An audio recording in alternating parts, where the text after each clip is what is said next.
बिस्मिल्लाहिर्रहमानिर्रहीम। अस्सलामुअलैकुम। उम्मीद करती हूँ कि आप सब खैरियत से होंगे। अल्लाह से दुआ है कि वो आपको अपने घरों में खुश और आबाद रखे, आमीन। आज मैं आपके साथ बहुत ही स्पेशल बन कबाब की रेसिपी शेयर कर रही हूँ। ये बहुत ही झटपट बनती है, बहुत ही मज़े के लगते हैं। तो रेसिपी को स्टार्ट करने से पहले अगर आपको मेरी कुकिंग अच्छी लग रही हो तो मेरे चैनल को सब्सक्राइब ज़रूर कीजिएगा और बेल के आइकॉन को भी ज़रूर प्रेस कीजिएगा ताकि मेरी आने वाली वीडियोस आप तक पहुंच सके। वीडियो को मेरे साथ देखने के लिए आखिर तक मेरे साथ ही रहिएगा। तो रेसिपी स्टार्ट करते हैं। पैन में ऑयल शामिल कर देंगे। यहाँ मैं शामी कबाब फ्राई कर रही हूँ।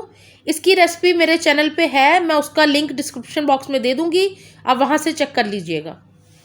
चिप्स को भी फ्राई कर लेते हैं। यहाँ मैंने अंडे में नमक शामिल कर दिया है, साथ ही थोड़ी सी काली मिर्च शामिल कर रही हूँ। आप अपने टेस्ट के मुताबिक शामिल कीजिएगा। आमलेट बना के हमने बर्गर में लगाना है। यहाँ मैंने अंडे शामिल कर दिए हैं। यहाँ पे मैंने 2 अंडे लिए हैं। आप अपनी मर्ज़ी के मुताबिक कम या ज़्यादा ले सकते हैं। बहुत ही थोड़ा सा ऑयल शामिल किया मैंने।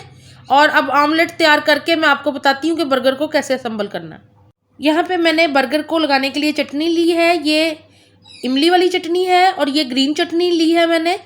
आप अपनी चॉइस के मुताबिक कोई सी भी चटनियाँ ले सकते हैं, लेकिन ये चटनियाँ बन कबाब के साथ बहुत ही अच्छी जाती हैं, तो आप इन्हीं का इस्तेमाल कीजिएगा। थोड़ी सी मैंने एक साइड पे इमली वाली चटनी लगा दी है और ग्रीन वाली चटनी मैं दूसरे बन के ऊपर वाले हिस्से पे लगा दूंगी। इसको अच्छे से फैला दूंगी मैं। इससे बहुत ही मज़ेदार बर्गर हो जाएगा हमारा तैयार। आप ग्रीन चटनी बनाने के लिए धनिया, हरी मिर्च और पुदीने का इस्तेमाल करेंगे। थोड़ा सा नमक शामिल करेंगे। अब मैं कबाब रख दिया इसके ऊपर,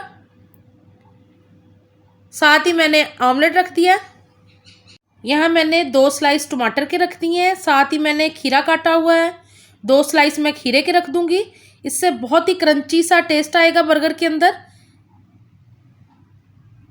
बहुत ही मज़ेदार बन कबाब खाने के लिए तैयार है।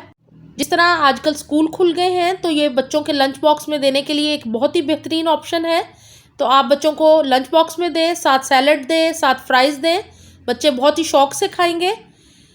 अपना फीडबैक देते रहा करें। अपनी दुआओं में याद रखें। अपना बहुत ख्याल रखें। अल्लाह हाफिज़।